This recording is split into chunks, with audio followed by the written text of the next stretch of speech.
Assalomu alaykum aziz kitobxonlar. Bugun sizlarni e'tiboringizga Odil Yoqubovning Billur Qandalar asaridan parcha havola etaman.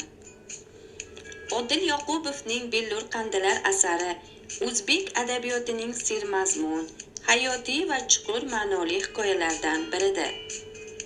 Asarda insonning ichki dunyosi, mehr-muhabbat, samimiy va ezgulik kabi umumbashariy qadriyatlar nozik tasvirlar orqali yoritilgan. Muallif obrazlar ruhiyatini mahorat bilan ochib, o'quvchini o'ylantiradigan, hayotga boshqacha nigoh bilan qarashga undaydigan sahnalari yoritiladi. Ushbu kitob o'quvchini ma'naviy boyitadi, insoniylik, vijdon, halollik kabi fazilatlarning qadrini anglatadi. Hikoyalar sodda tilda, ammo chuqur mazmunda yozilganligi bilan yoshlar va kattalar uchun birdek qiziqarli hisoblanadi.